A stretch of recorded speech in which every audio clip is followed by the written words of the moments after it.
With some thought, these barriers can be removed or minimised. These are their stories.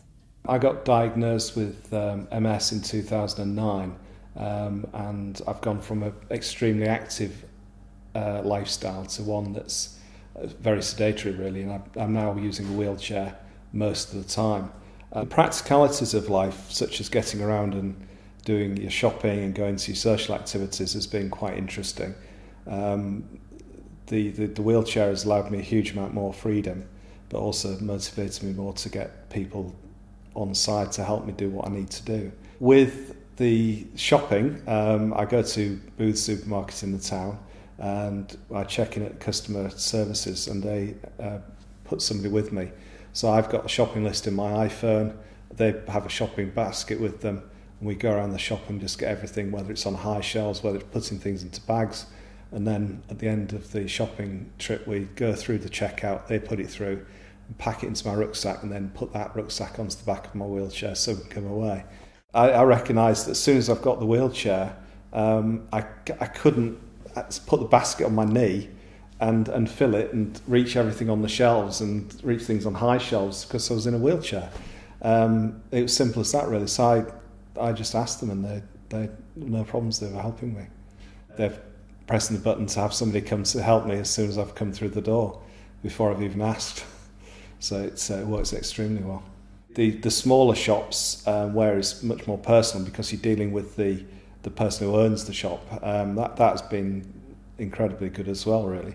You know, they will do anything to help, whether it's just loading things into my rucksack, whether it's bringing things to me if you can't get in the shop to show me them. Langton's Fine Foods on Kirkgate, they've got a small step going in, so they've got a aluminium ramp which they put out. I can go into the shop and they obviously get things off the shelves, add it all up, they'll take my card out of my wallet if I'm struggling with that, and they'll load it back into my rucksack and away I go again down the ramp and on my journey. So yeah, everyone has been extremely helpful, but I think the only issue has been that they don't know how to help you. They need you to be able to engage them for you to ask them how they can help you, and then they feel very confident about doing that. But they're very hesitant at first, a lot of people, about doing the wrong thing. So if you can tell them the right thing to do, they're very, very pleased that you've actually asked the question. When we looked at the ramp access to Langton's, for example, I mean, they've put a small disabled sign on the door saying that there is the ramp available, and other people have used that to get in. So I think it's issues that I've got them to change to help me, but obviously because it's helping me, it's helping everybody else as well. So it's historic town is Ripon, and so there's a lot of old buildings. So there are steps into the buildings. They're not all like a modern city centre where it's flat access. So Langton's small step, a little 2-foot aluminium ramp gets it going. The butcher's, Andrew Schwarbrick, for example, his is on a very narrow footpath in an old building. There's no way he could get ramped access into there, but he'll just come to the door and I'll talk to him about things. He'll bring the bacon for me to see, and then he wraps it and brings it back out to me on the street and puts it into my rucksack.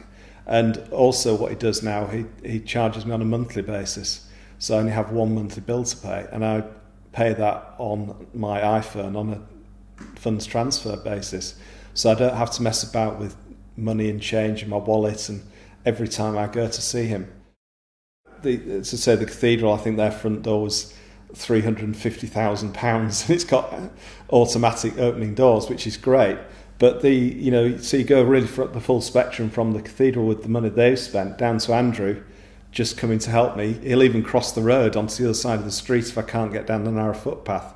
It will do whatever I need, really, and it's just not a problem to him. The difference between the practicalities of life, of dealing with shopping and socialisation, become much more blurred because you're always having a chat with them about what's happening in the town, what's happening in their lives, what you're doing, discussions about anything that you would have with friends. I mean, they become part of your social life as well as the practicalities of dealing with your shopping experience, really. I can't believe that people aren't going to be helpful.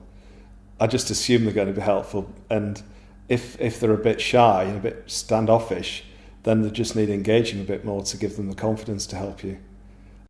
I attend a physical and sensory impairment board in Ripon, which is a reference group for the county council, and there's a lady there that knows the council set up very well, so she knew that there was somebody that did small jobs. So I met him at the public toilet where there was a disabled access toilet, because I was having a problem with the strength of the door close. There was a big oak door and it closed extremely quickly, so I couldn't open the door, get my hand onto my control to go through the door before the door had started to close again. So you're basically wrestling with the door to get in.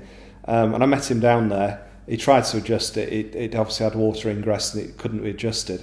So he bought a new one and it was fitted within a week.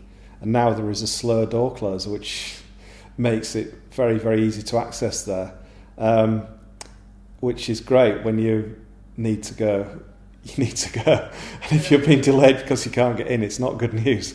So yeah, that was a very small thing, but he really reacted really quickly to that and understood, as soon as he saw me doing it, understood exactly what the problem was.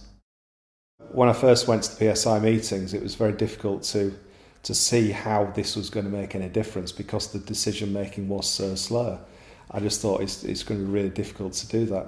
But then through working with the Ripon subgroup, and then with the Harrogate and Craven one, and then with the partnership board in York, that it's shown that there are people that work within the council environment that can get things done.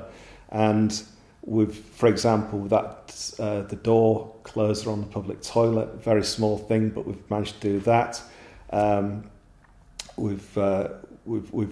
When I was getting fitted for the wheelchair, you know, the design of the wheelchair and equipment stores was ridiculously bad for somebody with a wheelchair, which just seems crazy that it's been specified in that way. But as soon as we put an action together to get it sorted out, it really went to the top, and it's been sorted out very quickly.